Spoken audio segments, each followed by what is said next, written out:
pala, nakabili tayo ng bagong ano sa Shopee online ng bagong ano front panel cables. Dalawa. Kasi dalawa yung papalitan ko na ano, mga luma na yung front panel cables nila, mga kinakalawang na. Itong mga dalawang computer na system unit na nakuha ko sa brother ko. So, so try natin kung okay ba to. So, okay naman yung ano, maganda naman yung ano niya, bago. So, yan. Ito yung power light niya. So, may reset siya, power switch, power LED, HDD LED. So, ito naman siya. I-try natin, ikabit. Then, ite-test natin later. Kasi, ang power supply nila, ano rin eh, medyo may diferensya. So, gagamitin muna natin yung power supply ng isa ko pang computer.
Papalitan natin yung mga power LED switch reset.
So bali iyan, hihinangin natin yan mamaya. Ito yung power LED. Pinalitan na natin, na kinot natin kasi malaki yung power LED na ano. So yan, dinugtong na lang natin yung ano. Malaki kasi yung reset LED. Maliit kasi yung original, so kinot na lang natin yung wire.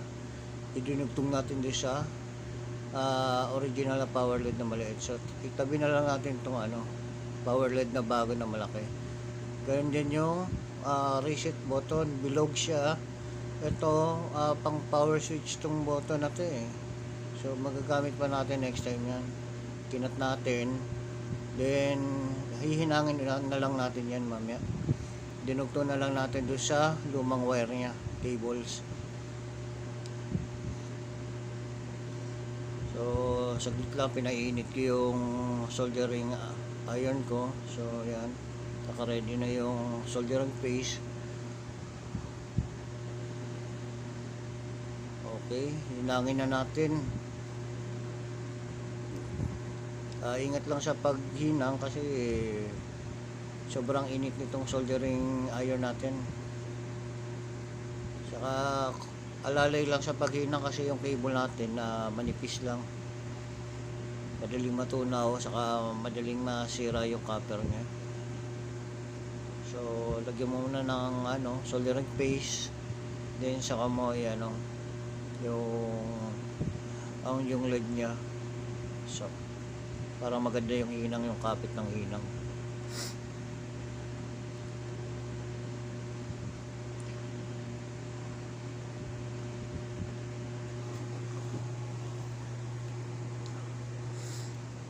Okay, hinang natin. Yung kabila naman, hinangin natin.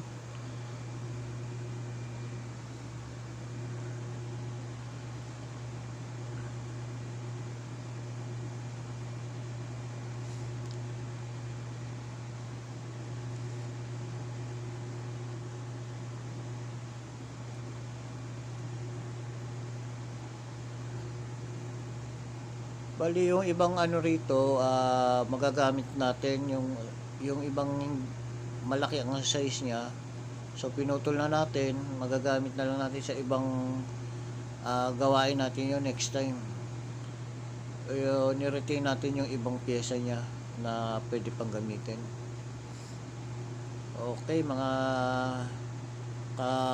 tek natin na nahinang na natin. So gagawin natin, babalutan natin ito ng electrical tape para hindi magdikit yung mga wires. Ito nga, nabalutan na natin ng electrical tape sa motherboard. Gayun din yung USB na puro kalawang na USB connector natin na luma, puro kalawang na. So ganoon din, hininang din natin. So ito na yung ano natin. Ito yung mga bagong front panel cable sa atin. Ito luma natin sa USB. Okay pa naman siya. So pinalitan ko lang yung USB connector nito. Kasi puro kalawang na, bumili ako ng bago at hininang ko yung sa front niya. So sabit na natin.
ayan, naikabit na natin ng maayos yung mga cables niya. So dahil nga sira yung power supply nito, hiramin natin yung power supply ng isang unit ko. So may isa pa tayong unit na ganito, ganun din ang gagawin natin, papalitan natin ng bagong front panel cables. Then saka natin i-test kung okay ba siya o yung system niya. Babaklasin ko muna yung power supply unit dito sa kabilang system, and then i-connect natin dito later. So ito, hiniram natin yung power supply ng isang unit ko. Nakikabitan natin siya. So magulo lang, pero subukan lang naman natin tong ano kung gumagana, kung okay pa siya. So isaksak na natin, okay.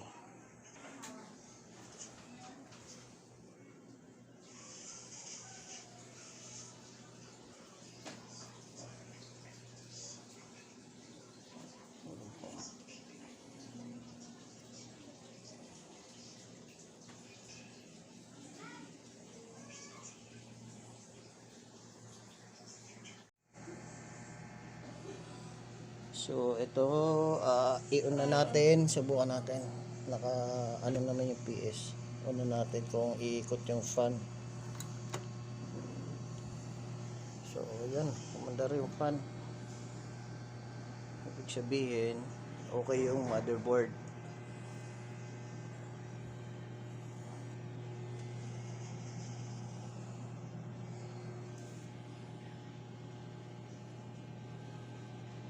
Kaya lang walang ano. Saka next video na natin ano yung ano, kung bakit walang view. Mahalaga na napagana natin yung ano, motherboard na okay pa siya. So ito yung pangalawang unit na ano, tetest ulit natin kung okay. Kakabit natin ulit itong ano, power supply ng yung isang unit, okay naman, kaya lang walang view sa ano, monitor. So, next video na natin ayusin yun, papakita kung paano. So ito, pagaganahin natin, tingnan natin kung buo yung motherboard. So ito na yung ano, pangalawang unit. Tapos ating power kung gagana.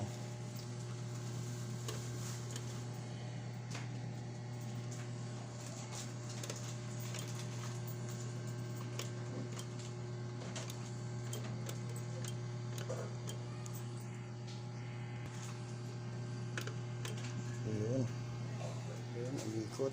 Okay. Nagana yung motherboard niya. Okay din. Pareho rin yung isa, walang ano, walang view. Next video na natin lahat ayusin to. That's all for now. Malaga buo pa yung motherboard.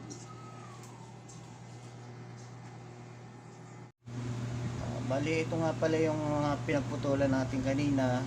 So ito nga yung ano, dalawang LED na malaki. So pinutol nga natin, dinugtong na lang natin yung maliit, sa maliit yung wire nya, saka yung ano, yung connector nya. So ito yung isa hindi ko gamit tong isang power switch, power LED bago pa may reserva tayo kung sakali, saka isang switch, dalawang switch yan, kasi nagamit ko pa yung switch doon eh. So may reserva akong switch next time kasi bilog yung switch niya nung reset button. So yan, magagamit pa natin sa power switch, dalawa. So at least may reserva na tayo next time kung masisira man yun. So hanggang dito lang muna yung video natin. Maraming salamat sa panonood. Sana like my video, subscribe and share please. Maraming salamat mga katek natin.